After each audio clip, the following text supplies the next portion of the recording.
씻김굿을 했다. 고양이 윤석열 사적으로 키우는 거잖아요. 근데 거기에 세금을 유용하는 것, 이거는 명백하게 잘못된 일인 거죠. 솔직히 지금 같으면 한남동 관저에는 딱 폴리스 라인 치고 지금 당장 들어가서 조사를 해야 되는 거거든요. 근데 간소하게 한다면서 용산 가놓고 왜 이렇게 물을 많이 썼으면 히노키 욕조, 그 다음에 캣타워, 그리고 이렇게 엄청난 수돗물 쓴 거, 얼마나 윤석열과 김건희가 세금 도둑으로서 양심이 없는지를 보여주는 사례이고요. 윤석열이 이제 보니까 나오면서 참 개판을 치고 나왔잖아요. 수돗물을 200톤을 쓰고 말이죠. 윤금희원님, 어떻게 써야 228톤을 일주일 동안 쓸 수 있죠? 정말 궁금한데, 이게 전혜원 원장님, 네. 수영장이 있었다고 그래요? 지금 윤건영 의원이 언론 인터뷰를 밝힌 거 보면 수영장이 있었다고 하는데, 수영장에서 쓴다고 해도 도대체 어떻게 이런 많은 물을 쓸 수 있냐는 겁니다.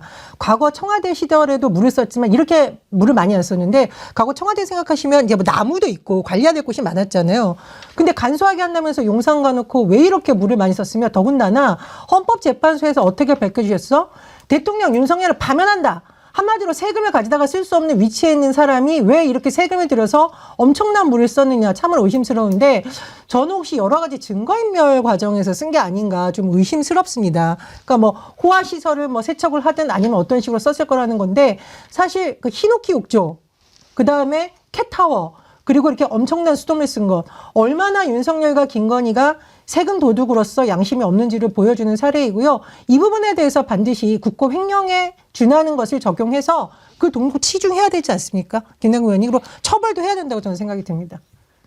근데 수영장 같은 경우에 지금 날씨가 추워서 수영을 못 할 텐데. 아니 실내 수영장이니까 뭐 그렇지는 않을 텐데요. 실외 수영장. 실외라고. 왜 수영장이에요? 네. 그래서 윤건영 의원 얘기를 한번 그러면. 들어볼 수 있나요? 네. 예.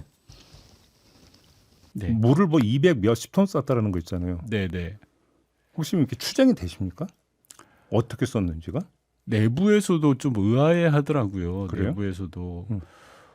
잘 뭐 이렇게 무슨 문제인가 해명을 잘 못하고 있던데 제가 전해 듣기로는 관저에 수영장이 뭐 작은 수영장이 하나 있대요. 근데 근데 이게 뭐 윤석열 대통령 내외가 그 수영장을 이용했던 건 아니고. 근데 지금이 야외 수영장 쓸 때는 건가요? 아니죠. 그러니까 왜 수영장 물을 완전히 교체하지 않으면 이런 일이 벌어지지 않을 정도로 많은 양의 물이어서 내부에 있는 대통령실 직원들에게 제가 취재를 해보니 이해가 안 된다. 자기네들도 그러더라고요. 대통령실은 평소에도 이 정도 쓰고 있다라고 해명을 하는데 그게 잘 상식적이지 않죠. 과거 정부에서 청와대에서 한 뭐 4, 50톤의 수돗물을 썼다 일일 이런 해명을 하는데 청와대 규모와 한남동 관저는 사이즈가 다르거든요. 그럼요. 청와대는 엄청나게 넓은 땅이 있고 건물이 몇 개인데요. 그럼요. 그리고 이게 뭐 나무도 많고 여러 가지 조치할 게 많은데 지금 한남동은 그런 정도가 아니란 말입니다. 그런데도 이런 해명을 내놓았더라고요. 이해가 안 가는 거예요. 어떻게 그런 물을 일부러 그냥 막 수영장에 채우고 에라 모르겠다 뭐 이렇게 했다는 거예요? 그러니까 저게 사실은 아까 우리 전혜연 원장님 말씀처럼 탄핵된 이후에는 바로 관저를 비워줘야 되는 그런 상황이기 때문에 거기에 쓰는 물건, 물품 이게 이미 내 것이 아니거든요. 그렇기 때문에 오히려 더 조심스럽게 쓰고 절제해야 되는데 지금 들리는 이야기는 물을 일주일 만에 228톤을 쓰고 그다음에 심지어는 바깥에 있는 사람들을 수십여 차례 불러가지고 그 안에서 조리하면서 뭔가 파티를 여는 듯, 연애를 여는 듯한 그런 모습을 보였다라고 하고 있기 때문에 그 안에 있었던 여러 가지 예산 남용, 직권 남용 이런 것들이 미스테리라고 생각이 되고요. 여기에 대해서 구체적으로 해명을 하고 소명을 하라라고 하니까 공개를 안 하고 있어요. 소명을 안 하고 해명을 안 하고 그다음에 말도 안 되는 이야기를 갖다가 청와대에서 하루에 뭐 30여 톤, 40여 톤 썼다고 그러는데 청와대에서 근무하는 사람들은 수백여 명입니다. 그 청와대가 얼마나 넓은 땅인데 다른 것을 비교해가지고 엉뚱한 것을 끌어다가 궤변으로 약간 변명하는 그런 모습들을 이야기하고 있는데 지금 청와대에서 벌어졌던 여러 가지 논란들 뿐만 아니라 국가 곳곳에서 국민의 혈세가 마음대로 진짜 펑펑 해외에서 윤석열이 그냥 낭비하고 다녔던 여러 가지 예산들 그리고 올해 또 경호처 예산이 거의 한 40%에서 50% 가까이 늘었다고 하거든요. 그런데 이 예산들이 다 어디에 쓰인 건지 정말 감사를 통해서 철저하게 다음 정권에서 밝혀내고 잘못된 어떤 예산 남용, 국고 횡령 이런 것들이 있으면 무조건 다 수사 조치해야 된다고 생각합니다. 심지어 이런 얘기가 나옵니다. 자, 일주일 동안 228톤이잖아요. 이거 그럼 어떻게 하면 이게 228톤이 가능한가? 일주일 내내 모든 수도꼭지를 다 열고 틀어놓으면 228톤이 나온다는 거예요. 그러면 왜 일주일 동안 수도꼭지를 틀어놓냐 할 일 없이 구술했다는 거죠. 그러니까 이걸 이제 씻김 구술했다. 우리가 이제 씻김 구술 좀 다른 건데 얘들은 뭐 무속도 얘들은 사이비 무속이니까요. 그러니까 물을 계속 흘려 보내면서 이걸 이제 다 씻어내자. 그런 씻김 구술한 거 아니냐라는 얘기가 나옵니다, 지금. 아니 근데 그런 거가 아니면은 지금 사실은 이해가 안 되잖아요. 이해가 안 되는 거예요. 약간 그동안 무슨 화재가 났어? 그래서 계속해서 여기다가 물을 뭘 해야 되는 게 있었어? 아무리 봐도 먹을 물로도 안 되고 수영장 물로도 안 되고 뭐 세탁 가지고도 안 되고 그렇다 그러면은 의도적으로 아니면 누수가 있었어? 그것도 아니잖아요. 그러니까 그렇다 그러면은 뭔가 일부러 그렇게 물을 쓰게 하는 뭐가 있지 않으면은 그런데 이거를 확인하려고 그러면은 사실은 저기 행안부에서 자료를 이번에 그 열흘뿐만이 아니라 그 전에 썼던 기록을 내놓으면 되거든요. 그 전에도 이만큼 썼다. 우리가 한 달에 지금 열흘 만에 228톤이니까 한 달이면은 600톤은 될 거 아니겠어요? 600톤 썼다. 이러면 될 텐데 이런 거 자료 하나도 안 내놓잖아요. 그러니까 문제가 되지. 왜 캣타워가 170만 원인데 계약서 안 내놓느냐. 이런 것처럼 행안부에서 이런 것들을 계속 감추고 있으니까 이런 의혹이 자꾸 더 커지는 겁니다. 신용환 씨라고 있잖아요. 네. 그 신용환 씨가 어제 김어준 방송에 나와가지고 그런 얘기를 했다고 그러는데 왜 지난번에 뭐 파티했다 그랬는데 파티가 아니고 신당 제사였다는 그 제보를 했다고 그러네요. 그러니까 제사 지냈다. 뭐 그러면서 이렇게 물을 많이 썼다. 그래도 어느 정도 한계가 있는 건데 이거 하루 종일 틀어놨다. 이건 무슨 뭐 이것도 뭐 무속 외에는 또 설명이 안 되잖아요. 글쎄요.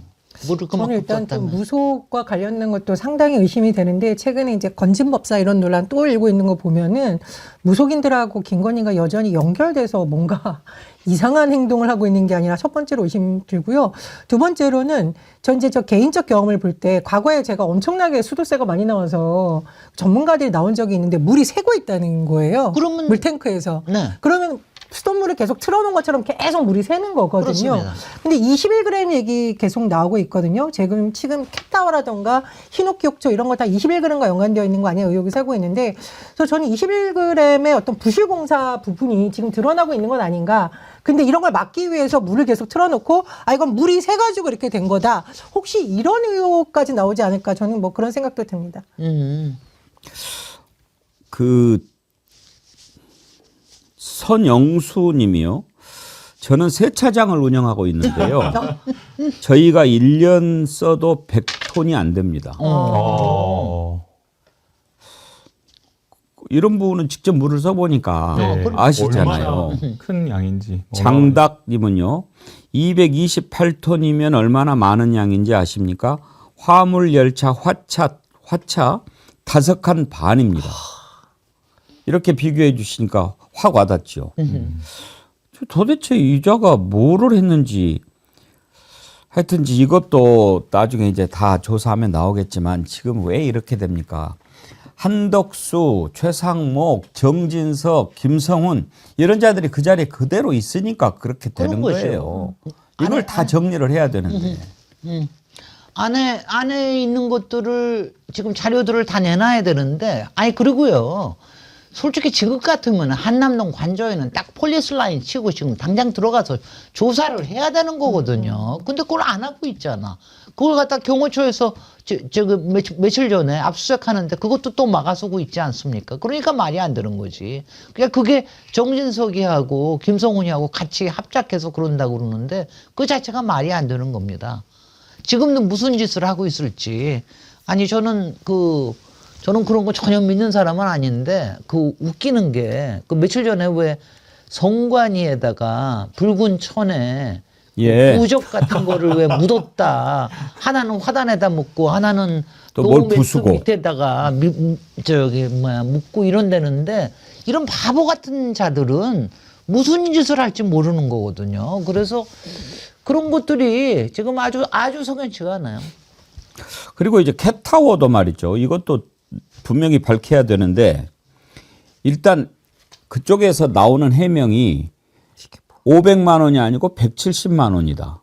그리고 산 것은 안 가져갔고 아크로비스타에서 포착이 된 것은 거기 갈 때 가지고 갔던 것이다. 이렇게 얘기를 하는데 그렇게 해명하면 그랬어. 그래. 우리가 미안해. 잘못 봤네. 그럴 줄 알았지.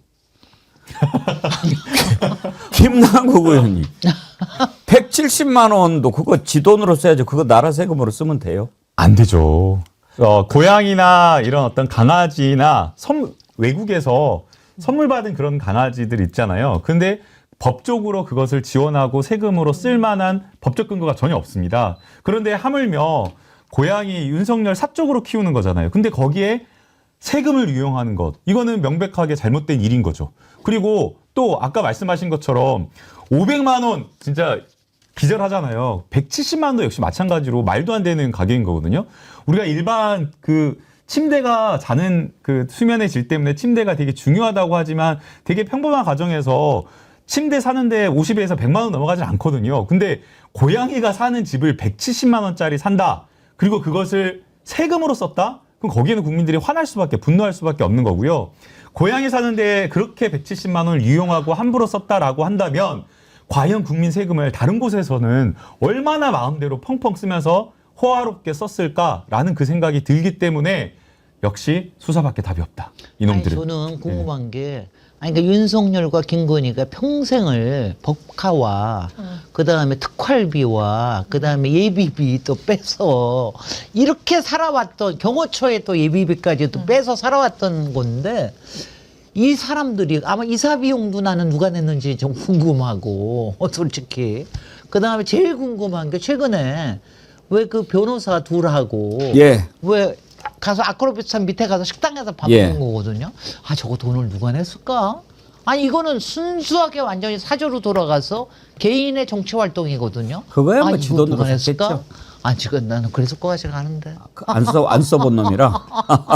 아니 그러니까 제가 저기 하는 거는 이런 거대한 모의 뒤에 뭐가 있는 게 아닌가 하는 그런 의문이 들어서 그런 겁니다.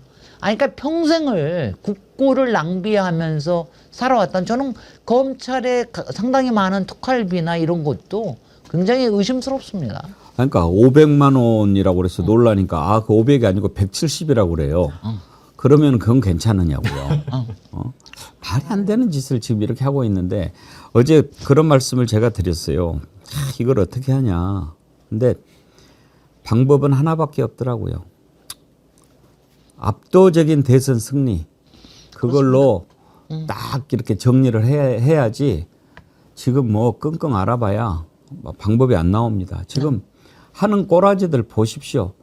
대통령 권한 대행이라고 하는 자가 지금 오늘 내일 뭐 한다고 그러는데 지금 또 안 하고 있으니까 나오시라고 뭐 또 단체를 만들었더라고요.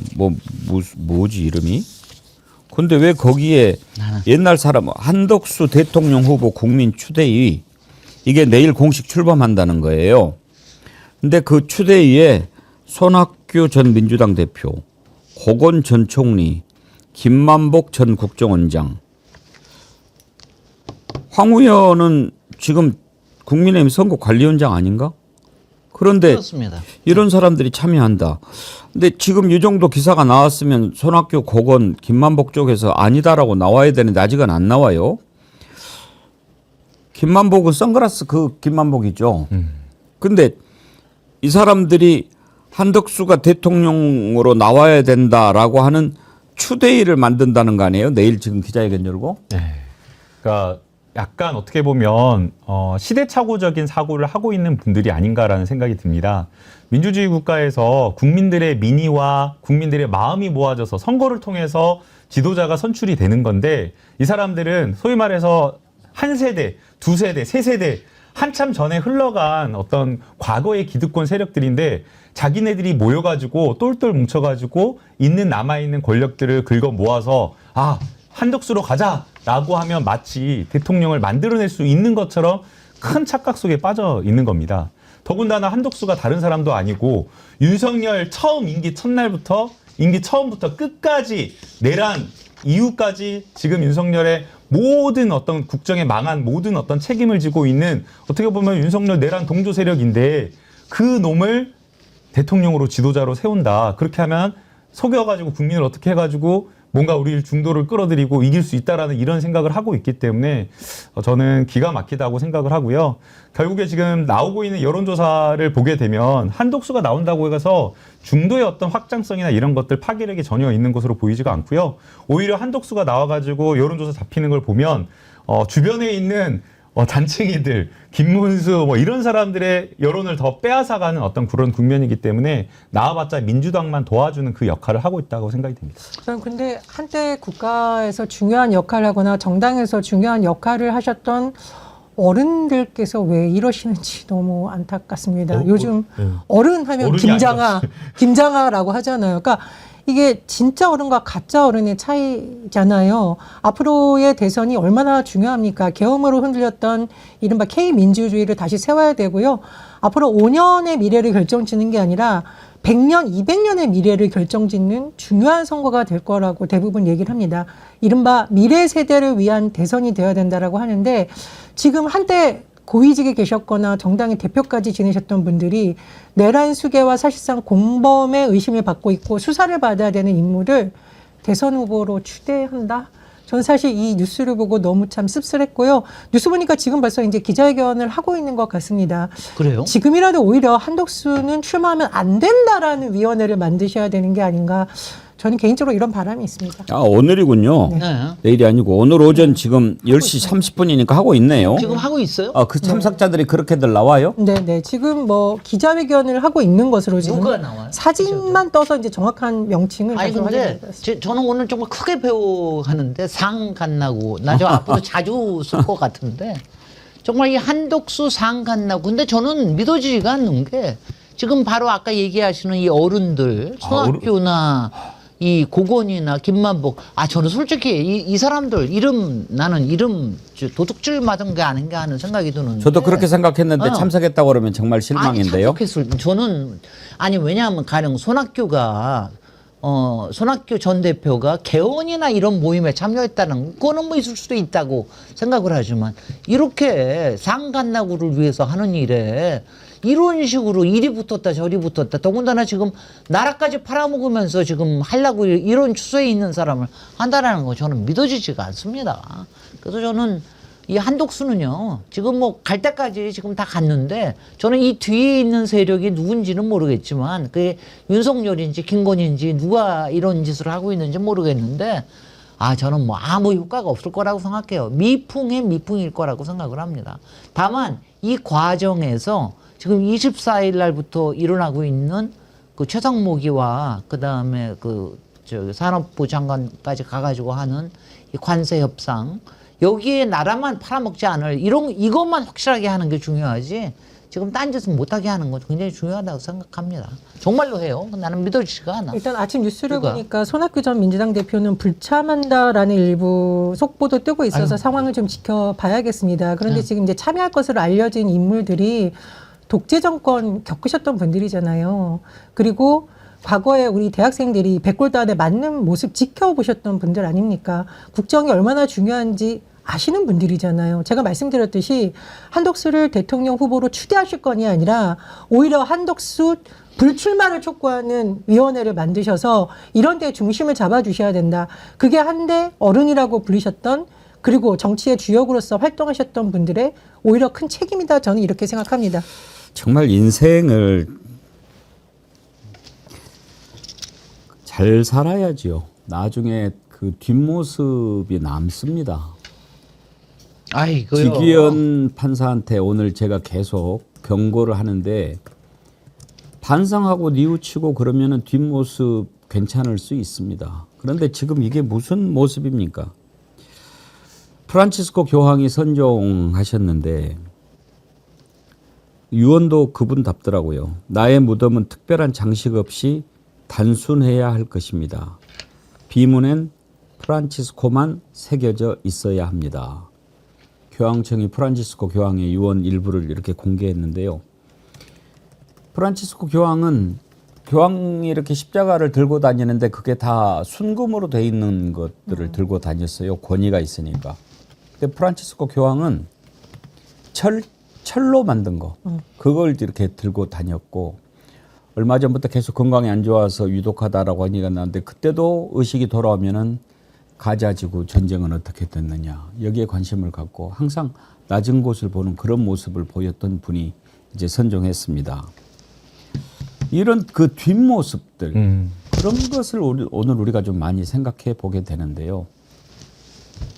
한덕수의 앞모습 뒷모습은 이미 우리가 다 봤고 그야말로 이제 지금 뒷모습을 잘 관리를 해야 될 분들의 이름이 이렇게 나오니까 참 씁쓸하네요.